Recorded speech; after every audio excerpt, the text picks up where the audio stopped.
शहर में जंगल के कानून का राज है, जहां वैश्य दरिंदे दंडनाते फिर रहे हैं। शरीफ और नहत्ते शहरियों को दिन दिहाड़े सरेआम सड़कों पर गोलियां मारने के बाद ऐसे वाकयात में मुलव्वस समाज दुश्मन अनासर बिला खौफो खतर फरार हो रहे हैं और ऐसी सूरत से शहरियों में शदीद खौफो हरास पाया जाता है। इसी तरह का एक अनहोना, करबनाक और इंसानियत सोज वाकया थाना सैटेलाइट टाउन से चंद गज के फासले पर कोंडावाला चौक में आज से 8 रोज कबल पेश आया, जहां जरूरी काम के बाद घर वापस आने वाली एक दीबा अलियास नामी बेवा को सरेआम मोटरसाइकिल पर सवार 3 नकाबपोश मुलजमान ने जान से मारने के लिए सीधी फायरिंग कर दी, जिसके नतीजे में खतून को टांग पर 2 फायर लगे। खुशकिस्मती से ये खतून मौत से बच गई, मगर गोलियां लगने के बाद शदीद जख्मी होकर गिर गई, जिसके बाद तीनों मुलजमान इस खुशफहमी में ललकारे मारते हुए मौका से फरार हो गए कि बेवा दीबा अलियास नामी खतून जान बहक हो चुकी है। मुलजमान के जाए वारदात से 9-11 होने के बाद जख्मी खतून को बेहोशी की हालत में फौरी तिब्बी इमदाद के लिए सिविल अस्पताल पहुंचाया गया, जहां इसको तिब्बी इमदाद दी गई। इस दिलखराश वाकया की इत्तला मिलने के बाद सैटेलाइट टाउन पुलिस जाए वारदात पर पहुंची, हालात वाकयात का बरीक बीनी से जायजा लिया।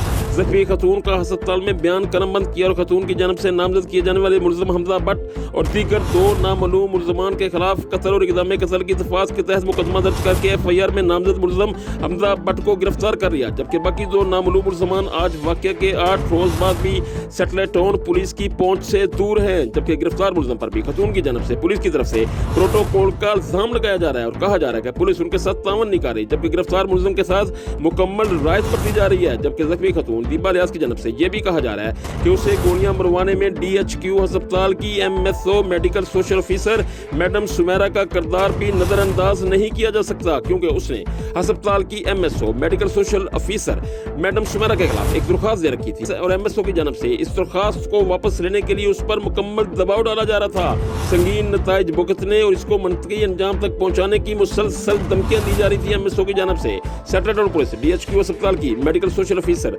MSO मैडम सुमेरा को भी शामिल तफ्तीश करे, ऐसा कहना है इस जख्मी खतून का, ताकि इंसाफ के तकादे पूरे हो सके। जख्मी खतून बेवा दीबा अलियास ने वज़ीर आला पंजाब उस्मान बुज़दार, IG पंजाब, RPO और CPO गुजरांवाला से भी अपील की और कहा कि वो इस अफसोसनाक वाक़ये में मुलव्वस बाकी 2 मुलजमान को भी फौरी गिरफ्तार करके उसको इंसाफ मुहैया करें। इस मौके पर मुतासरा खतून ने मीडिया से भी गुफ्तगू की, इसमें इसका क्या कहना था आइए आपको सुनवाते हैं। मेरी मीडिया के नाल दरख्वास्त है, मेरा बयान है कि मेरी लत्त ते फायर होए ने। उस तो पहला भी मेरे ते 2 दफ़ा हमला होया है, जिहड़ा मैं थाने दे विच सारी रिपोर्ट भी लिखाई सी, 15 ते कॉल की आए सन, लेकिन उन्होंने ना और ते कोई कार्रवाई नहीं की हैगी।